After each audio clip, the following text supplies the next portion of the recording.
আসসালামু আলাইকুম। আশা করি আপনারা সবাই খুব ভালো আছেন। আমিও ভালো আছি। তো আজকে নিয়ে আসলাম সারাদিন কি রান্নাবান্না হলো, কি করলাম এইসব নিয়ে একটু টুকটাক ভিডিও। তো এই যে প্রথমেই নিয়ে নিলাম মাছ, বিভিন্ন আইটেমের মাছ। তারপরে এই যে চিংড়ি মাছ, এখানে চিংড়ি মাছের এই যে মাথাটা ভর্তা করা হবে। তো এই যে এখানে মাছ আছে, এই যে লাউ, আজকে এগুলো সব রান্না হবে। এই যে পেঁয়াজ কাটা, পেঁয়াজ রসুন বাটা মাছের জন্য। তে যে আম্মু নিয়ে নিল কড়াইতে দেয়া হলো তেল, আর এই যে চুলা লাকড়ি দেয়া হলো। তো আম্মু আবার তেলটা একটু কড়াইয়ের চারদিকে একটু ছড়াই দিল হাত দিয়ে। তো এই যে মাছটা দিয়ে দেওয়া হচ্ছে, এই যে কই মাছ দিয়ে দেওয়া হলো।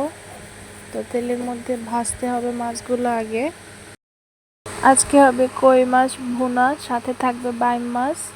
তো এই যে বাইম মাছগুলো হচ্ছে তেলে ভাজা হবে না, দু একটা ভাজা হবে যেগুলো আমরা খাবো, আর আমার আব্বু এগুলো আবার ভাজা ছাড়াই এভাবে কাঁচা মানে রান্না করা যেটা ওইটা খায়। তো আব্বুর জন্য ওটা ভাজা হবে না, আর যেগুলো আমরা খাবো ওগুলো ভাজা হবে। তো এই যে ভাজতেছে আম্মু আবার কড়াইটা ঘুরাই ঘুরাই দিয়ে, যাতে সব দিকটাই ভাজা হয় ভালো করে। তো এই যে ভাজতেছে। তো আজকে হবে মাছের ভুনা। তো আম্মু আবার দেখতেছি যে মাছটা হলো কি না, একটা সাইড ভাজা হলো। তো আম্মু আবার এটা উল্টাই দিতেছে, এই যে একটা একটা করে আবার উল্টাই দিবে। এই যে উল্টানো হইতেছে, তো কিছু উল্টানোর পরে মনে হইতেছে যে পোড়া লাগতেছে, এজন্য আম্মু আবার কড়াইটা একটু চুলা থেকে নামাইয়ে নিল। এখন এই যে সবগুলো উল্টাই আবার বসাই দিল। তো একটা সাইড ভাজা শেষ এবং অপর সাইডটা আবার ভাজতেছে। তো এটা ভাজা হলে তারপর উঠাই রাখা হবে। তা আম্মু আবার সেই আগের মতো কড়াইটা ঘুরে ঘুরে দিয়ে ভাজা উঠাইলো সবগুলা। তো ভাজা শেষ এই যে। আর এই সাইডের বাইং মাছগুলো ভাজা হবে না, এগুলো একবারে মশলা যখন কষানো হবে তখন দিয়ে দেওয়া হবে মাছগুলো। তো আব্বু আবার আমার ভাজা খায় না, তো এই জন্য এভাবে রান্না করা হইতেছে। পেঁয়াজ উঠাই রাখার পরে আম্মু পেঁয়াজ রসুন বাটা দিয়ে দিল। এখন এক এক করে এটার সাথে মশলা যা যা দেওয়ার সব অ্যাড করা হবে। তো এই যে পেঁয়াজ রসুনটা দেওয়া হলো, এখন আম্মু আবার চুলার মধ্যে কড়াইটা দিয়ে দিল। তো এখন এই যে পেঁয়াজটা একটু আগে তেলের সাথে ভাজা ভাজা করা হবে, তারপরে অন্য কিছু দেওয়া হবে। যে পেঁয়াজ রসুন বাটাটা আগে একটু তেলে ভাজতে হবে। আমি রান্না জানি না ওরকমের, আম্মুর কাছ থেকে টুকটাক শিখছি। তো এই যে আম্মু আবার হলুদ মরিচ দিল, কড়াইতে উঠাইলো যাতে পোড়া না লাগে। তো মরিচে আর একটু দিল, মরিচ কম হয়েছিল। তো এখন আবার এই যে সব দিয়ে, এদিকে আমি আবার এই যে আমার এক ভাবি আসছে, কিছু ঢেঁকি শাক নিয়ে আসলো আমাদের যে সবজির বাগান থেকে। তারপর কিছু জাম্বুরা নিয়ে আসলো, তো ওগুলো দিল ডাক দিয়ে। তো এটা আমি আবার নিলাম। তো এই ঢেঁকি শাকগুলো আবার আব্বুর জন্য নিয়ে আসলো, বললো যে আব্বুকে রান্না করে দেওয়ার জন্য। আব্বুর আবার খুব পছন্দের খাবার এটা। তো আমি আবার এটা নিয়ে আসলাম। আর এদিকে আম্মু আবার এই যে ভাবি ডাকলো কাজের জন্য, একটা গেল। তো আমি আবার এখানে একটু লবণ অ্যাড করে একটু পানি দিয়ে এখন দিব চুলায় বসাইয়া, যা একটু কষাবো, এর মধ্যে আম্মু চলে আসবে। আম্মু আসার পরে বাদ বাকি রান্না আম্মু কমপ্লিট করবে। এই যে আমি চুলায় বসাই দিলাম, এখন একটু নাড়াচাড়া দেই। ও আমি একটু নাড়তেছি যাতে নিচে পোড়া না লাগে। একটু লাকড়িটা দিয়ে দিলাম চুলার মধ্যে যাতে আগুনটা ভালো করে ধরে। একটু নাড়া দেই যাতে পোড়া না লাগে, আবার পোড়া লাগলে খাবারটা আর ভালো লাগবে না। তো এই যে একটু নাড়া দিতেছি।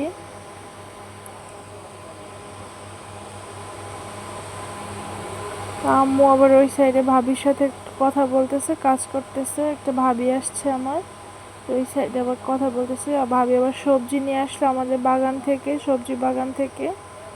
এই যে আমি আবার ঢেঁকির শাকগুলো একটু বেছে নেই, কেটে বেছে দেই আম্মুকে, আম্মু রান্না করবে এটা আবার। তো আম্মু আস্তে আস্তে আমি একটু এদিকে এটা নাড়া দিতেছি যাতে পোড়া না লাগে। আম্মু অনেকটা সময় লাগতেছে, কাজ করতেছে ওই সাইডে। তো এদিকে আমি আবার একটু নাড়া দিয়ে দিতেছি যাতে পোড়া না লাগে। তো এই যে এখন আম্মু আসতেছে না, আমি এখন এই যে রান্নাই করতেছি। তো আসুক আম্মু। এদিকে একটু ভাজা ভাজা হয়েছে, আম্মুকে আমি আবার ডাক দিলাম, আম্মু বললো যে আসতেছে। তো এর মধ্যে আবার আম্মু আসলো, আম্মু আসার পর একটু পানি দিল, ভাবলো যে পানিতে কম হয়েছে আর একটু ভাজা ভাজা করতে হবে, তো একটু পানি দিল যাতে পোড়া না লাগে। তো এই যে আরেকটু পানি দিল যাতে আরেকটু ভালো করে ভাজা ভাজা করা যায় এই জন্য। তো মশলাটা আম্মু ওদিকে ভাজতেছে, আমি আবার এই যে জাম্বুরাগুলো একটা যে বালতির মধ্যে করে উঠাইয়ে রাখি, যে নামায় ছড়ানো আছে নিচে, এই জন্য আমি উঠাইয়ে রাখলাম।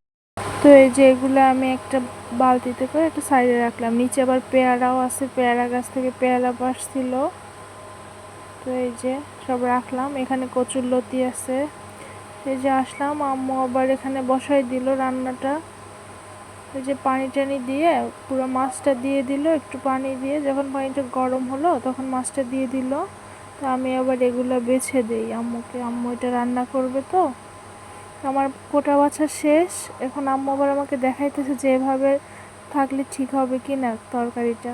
তো এদিকে আব্বু আবার আমাদের সবজির বাগানে যে পোকা লাগছে ঔষধ দেওয়ার জন্য সব কিছু রেডি করতেছে, আর আমি একটু আম্মুকে একটা বাটি এনে দিলাম খাবারটা তোলার জন্য, মাছের তরকারিটা। তো যে আম্মু আবার তরকারিটা উঠাইলো, মাছ ভুনা হয়ে গেল আমাদের। তো এটা একটু উঠাই রাখলো। এই যে সাইডে আবার আমাদের বিড়ালের বাচ্চাগুলো বসা আছে, একটা বাচ্চা বসা, এটা একটু একবারে রোগা সোগা, তো সবসময় গরম যেখানে ওইখানেই থাকে। তো এই যে আব্বু আবার যে ঔষধ আর পানি মিক্স করতেছে ওইটা একটু ভিডিও করলাম। তো এখন বসায় দেওয়া হবে এই যে শাকটা, এটা হচ্ছে কলমি শাক, চিংড়ি মাছ দিয়ে কলমি শাক ভাজি হবে।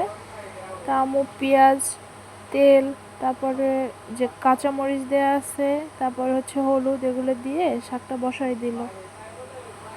তো এই যে শাকটা বসানো হলো, এখানে শাকটা ঢাকা দিয়ে দিল হওয়ার পরে আম্মু আবার কিছুক্ষণ পরে এটাকে একটু নাড়াচাড়া দিয়ে দিল, ঢাকাটা তুলে আবার ঢাকা দিয়ে দিল।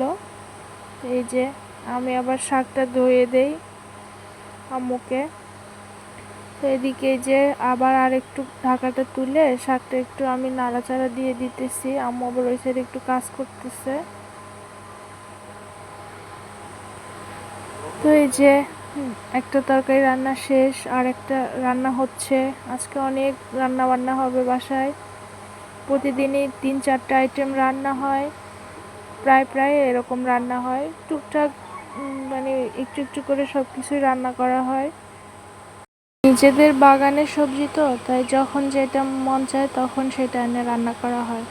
এই যে চিংড়ি মাছ দিয়ে কলমি শাক প্রায় হয়ে আসছে।